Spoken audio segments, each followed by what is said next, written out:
people overestimate the value of what background you came from. So I didn't grow up with my parents, I grew up with my foster parents. And I grew up in a house where there were lots of foster children.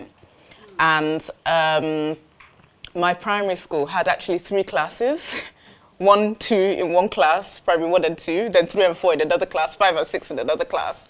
And the outcomes from the area that I grew up in, especially growing up in foster care, are very, very poor in England. So hardly anybody goes to university. Most of the people that I grew up with from my town in England, quite a small town, never go to university. The university is so far away anyway. So most people stay in the town, get a job when they're 16, and most of them, when I go back there, are still doing the same jobs that they were doing 16 years ago.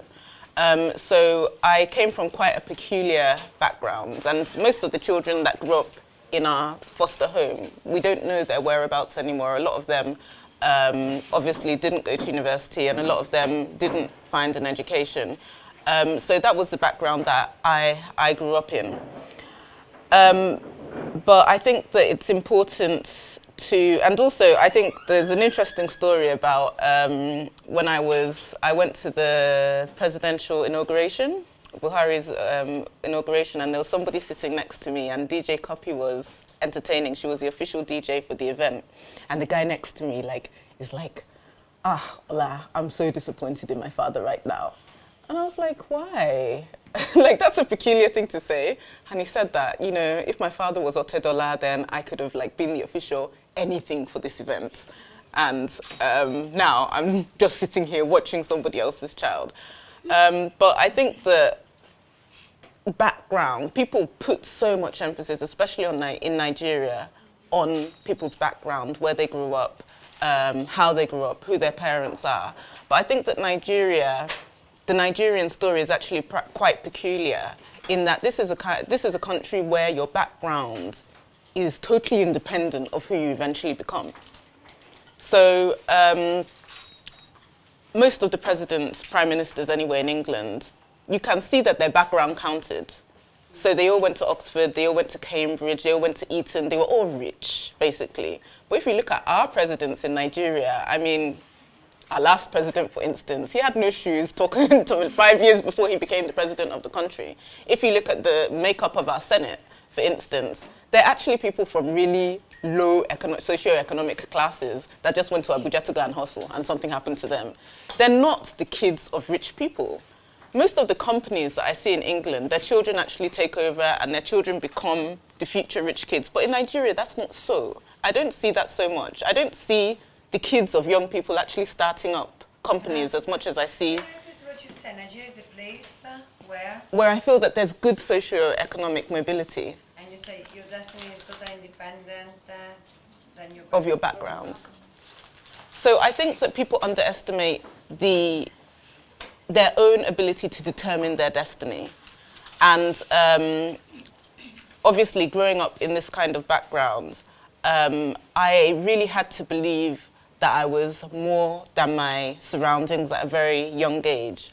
When I got into medical school, obviously I had to fund medical school, which meant that I had to work. I had to start a business whilst attending medical school to pay for the school fees, to pay for the rent at campus. And then I find that a lot of people, especially in Nigeria, they don't take summer jobs. We don't find ways to creatively fund our studies, even if we don't have the money. So I had to start selling things online on the side, and then go to work also, missing a few lectures, to just try and make sure that I could continue funding my studies. And I think that that's really, really important. I think that yes, you can't underestimate, you can, rich parents are important, but for every rich child that does well, there are about 9 that the money just takes over, they become addicted to drugs, they're in England, they don't know what to do with themselves, they're not even responsible enough to take over their father's company that he worked so hard to build, or even they take over and they squander all the money. For every responsible rich kid you see, there are 9 irresponsible rich kids. And you can be the responsible person that even goes to take over that person's company. So I just think that, number 1, your background doesn't determine your destiny. And it really, really is possible in today's Nigeria to go from rags to riches.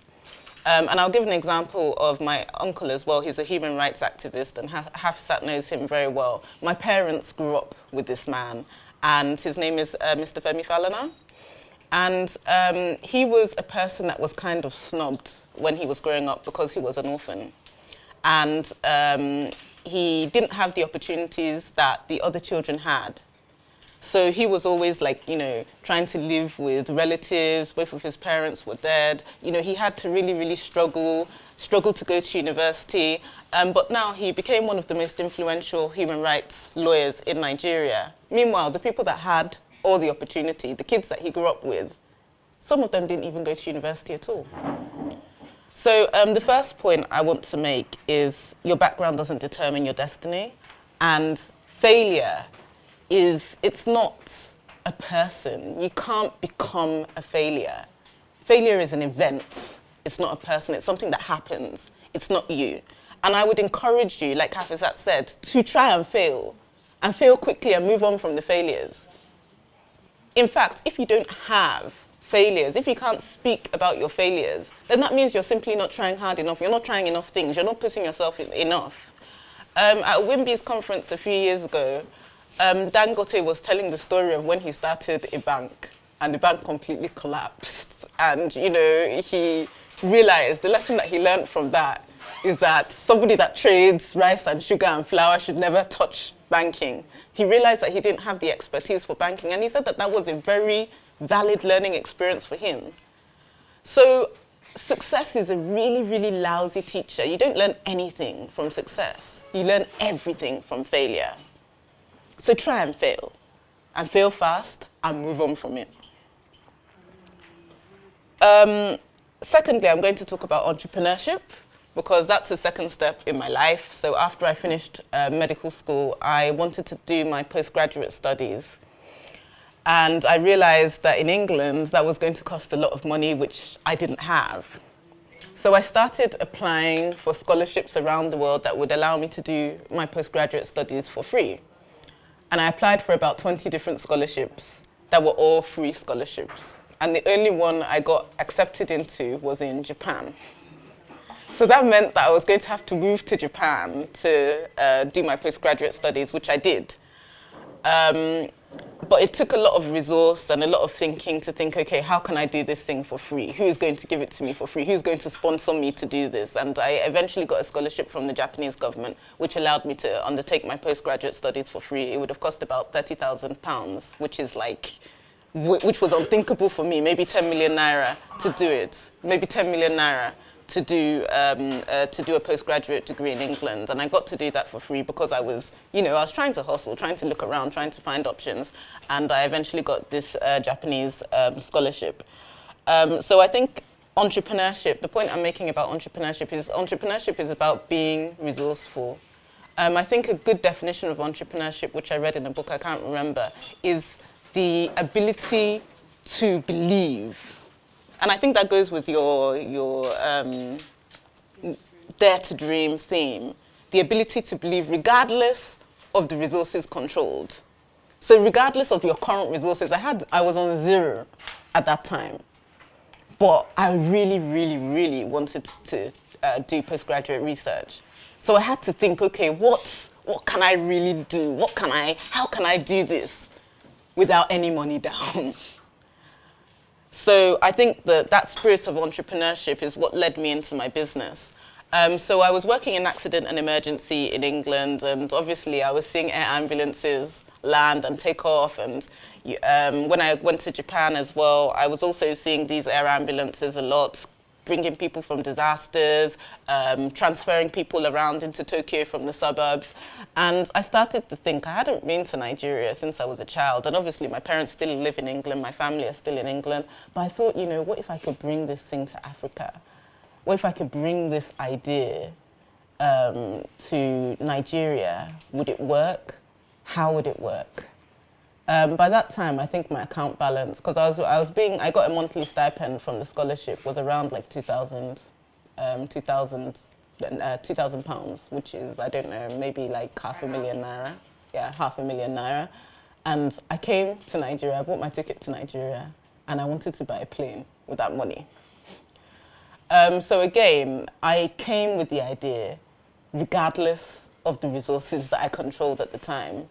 And I had to get my contracts. I had to go and sell the idea to companies before I could even eventually lease the plane that I was going to use for the business. So I had to actually convince people without anything that I could do it and this would work and this is the reason why it would work without actually having it yet. So I think a lot of people, when they want to start businesses, they talk about having funding and, you know, they need to get this massive amount of funding. But I think too much funding would have destroyed my business. If I had gotten the funding that I was looking for at the beginning, then I'd have conducted myself in a really, really wrong way. I would have wasted that money. And I think the best way to start a business is start regardless of the resources you control. Just start. And start with a dream, start with a passion, start with that spirit of entrepreneurship that ignores what your bank account says. You've got to be able to look at your bank account and completely disregard what it is reading and go with your dreams. I think that that's important. And entrepreneurship is not just about starting a business, it's also about being entrepreneurial within the company that you work. So if you work for a company, then you can be entrepreneurial within your company. You can be, I think they call them intrapreneurs.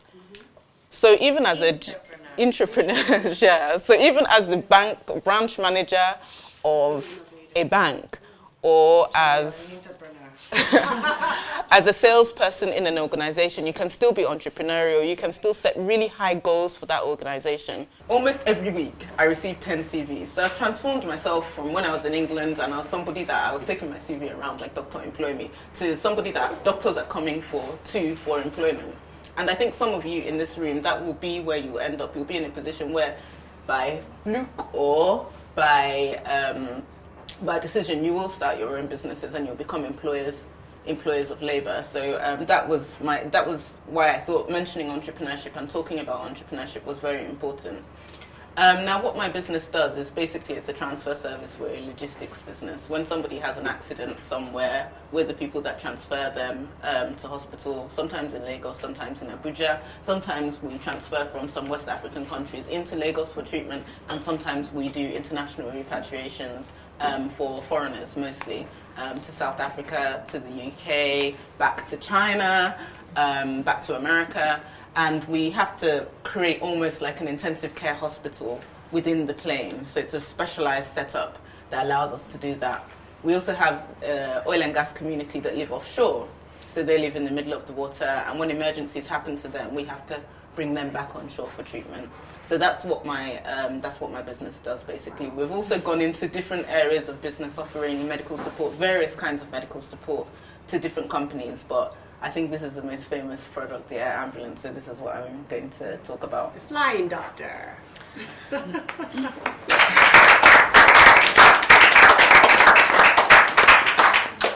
I think the third point was actually, I've forgotten your name. You asked the question about your roommates? Yes. Chisholm. Yeah, you asked the question about your roommate. Like, I'm a business person, so I don't really have so much of a moral feeling about prostitution in general. I don't think it's morally right or wrong. I just think it's something that exists. The reason why I don't like prostitution is because it's not a viable business. Any business where you are the person that has to do the work is not a viable business. You need to get yourself into a position where there are people working for you. And prostitution, unfortunately, does not work like that. So you need to get yourself... Yes. So it's not a good business. It's never going to generate wealth. The people that really, really generate wealth are people that have managed to create multiples of themselves. The best companies in the world are companies that have created a system that works regardless of whether they're there or not.